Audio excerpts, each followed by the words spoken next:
안녕하세요. 안녕하세요. 네, 오늘 말씀은 무엇이 더 중요한가라는 거고요. 오늘 성경은 누가복음 10장 38절부터 42절까지의 말씀입니다. 제가 한 번 더 저희 낭낭한 목소리를 읽어드리겠습니다. 죄송합니다.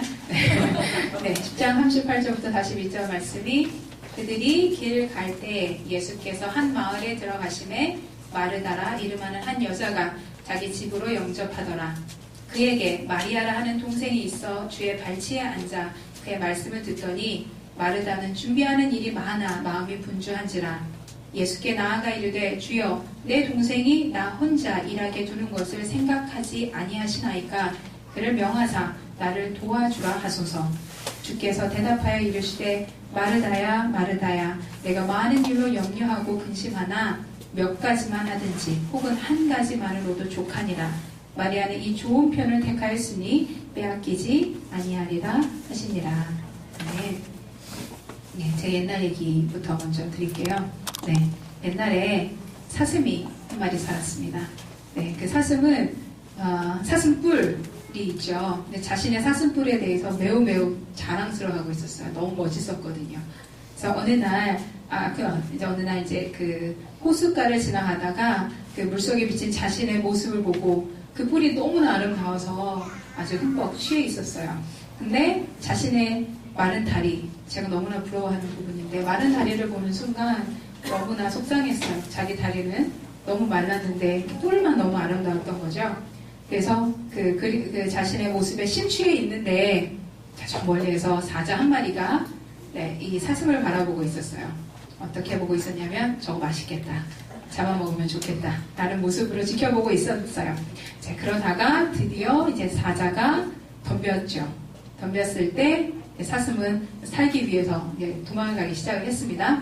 열심히 도망갔는데 문제는 얘네들이 사는 곳이 숲속이다 보니까 나무들이 너무 많아서 나무가지에 그만 자신이 그렇게 사랑하던 뿔이 걸려서 도망을 못 가게 됐어요. 그래서 온 몸을 몸부림을 치며 도망가기 위해서 애를 쓰고 있는데 사자는 점점 다가오고 있었어요. 그러다가 정말 간신히 자신의 뿔을 나무에서 이제 자유를 얻어서, 그러니까 풀려나서 열심히 도망을 갔어요. 그래서 결과적으로는 살았습니다. 근데 나중에 자신의 다리를 보고 고마워하는 거죠. 내가 그렇게 미워했던 이렇게 마른 다리는 나를 살려줬고, 내가 너무나 사랑했던 이 아름다운 뿔은 내가 거의 나의 생명을 앗아갈 정도로 그랬구나라고 생각하면서 본인에게 더 중요한 것이 무엇인가를 이제 알게 됐다라는 이야기입니다. 이게 제가 아이들한테 가르치는 내용 중에 하나인 건데, 오늘 제가 나누고 싶었던 이 말씀은 사실 제가 최근 들어서 이제 성경을 보려고 많이 이제 예전부터 노력은 했고요. 노력을 하는데 가끔 읽을 때마다 자꾸 다른 생각들이 너무나 많이 들어왔어요. 그러니까 정말 내가 눈으로만 읽는다는 거를 제가 느끼게 되면서 되게 많이 고민에 빠져서 하나님이 더 중요한데 나의 직장이나 이런 것이 더 중요한 것이 아닌데 이제 그러다 보니까 자꾸 제가 집중이 흐려지다 보니까 사실 이 말씀을 이제 준비를 하게 됐습니다. 그래서 오늘 아시다시피 너무나 유명한 이야기죠. 오늘 나와 있는 두 명의 여인 마르다하고 그다음에 마리아를 통해서 제가 느끼고 있던 고민을 같이 나눠보고 싶습니다. 오늘 말씀을 보면 예수님과 예수님의 제자들이 베다니라는 마을로 옵니다. 그곳에는 마르다와 마리아와 그의 동생 나사로가 살고 있던 그런 마을이죠. 근데 성경을 보면 지금 베다니로 왔는데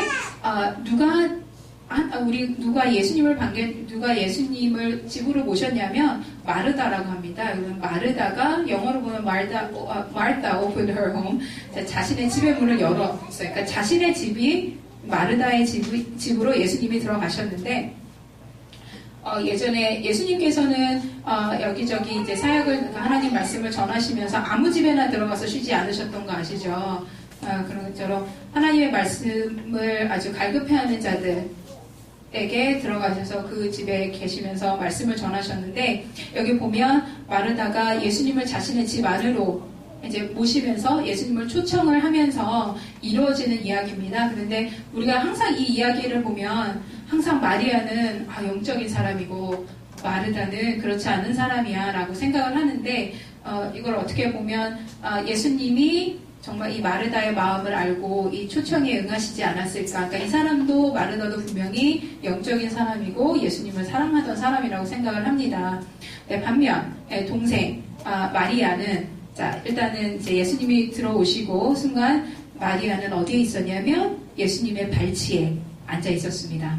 예수님의 발치에 앉아서 예수님께서 가르치시는 것을 다 듣고 있었는데 사실 그 당시에 여인이 예수님 바로 발치에서 그걸 듣고 있다라는 것 자체는 사실 어떻게 보면 이해가 안 되는 부분, 어떻게 보면 비정상적인 부분일 수도 있는데 예수님께서는 그런 마리아를 계속 옆에 두시고 계속 말씀을 전하셨죠. 네, 예전에 그 예수님 살고 계시던 그 당시에 이스라엘은 아시다시피 랍비나 이런 분들이 절대로 여자들에게는 여성들에게는 어떤 가르치거나 배우는 거를 별로 좋아하지 않았던 그런 당시를 본다면 사실 이거를 매우 어떻게 보면 정말 특이한 일이라고 볼 수 있습니다. 그러니까 예수님은 계속 마리아가 자신의 옆에서 예수님 자신의 말씀을 들으시는 거에 대해서 아마 기뻐하지 않으셨을까라는 생각을 합니다.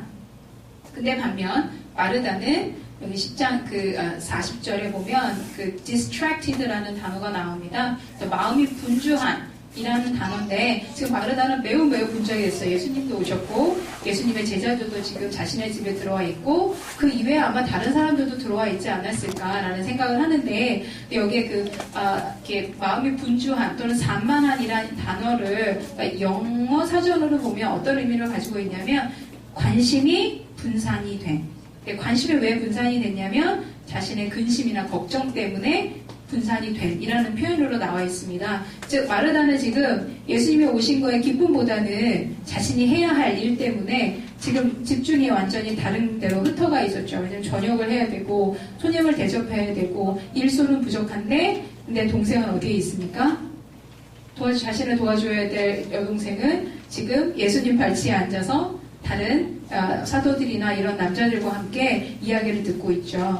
아마 여자분들이면은 이 마르다가 어떻게 느꼈을지 화가 나지 않았을까 좀 동의하실 것 같아요. 예를 들어서 뭐 명절이나 이럴 때 뭐 시누이나 뭐 이렇게 왔을 때 놀고 있고 뭐 이랬을 때 그런 느낌이지 않을까. 네, 살짝쿵. 네, 저는 그런 분이 없으니까 일단 살짝쿵 상상 한번 합니다. 그래서 아마 마르다의 입장에서 봤을 때 마리아는 매우 어떻게 보면 무책임한 사람처럼 보이지 않았을까라는 생각을 합니다.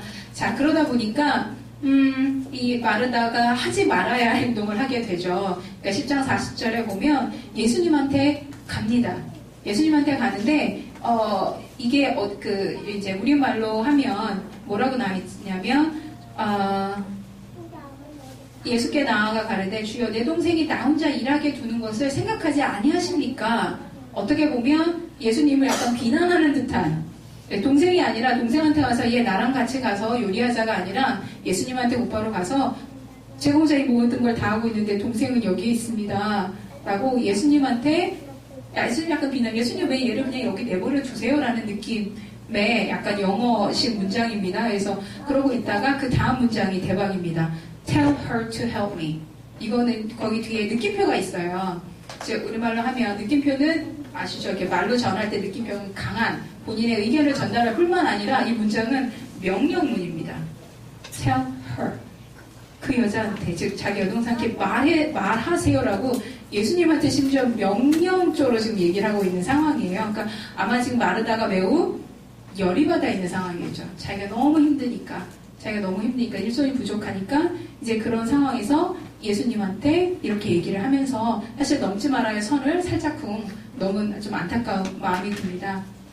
근데 그 다음에 아마 예수님은 충분히 마르다의 이 마음을 알고 계셨을 거예요. 그래서 그 다음 절에 하셨던 말씀이 마르다야 마르다야라고 이름을 2번이나 불러주세요. 그러니까 뭔가 진정시키시고 그 마음을 위로하시려고 하시는 것 같은데 그런데 예수님께서는 지금 이 마르다가 느끼고 있는 감정을 뭐라고 얘기하셨냐면 많은 일로 염려하고 근심하고 있구나 라고 말씀하세요. 즉 마르다는 지금 자신이 할 수 있는 능력 그 넘어서는 일이잖아요. 사실 혼자서 모든 걸 준비하기가 그런 가운데 있어서 지금 근심하고 걱정하고 있는 상황이라는 걸 예수님이 딱 말씀하십니다.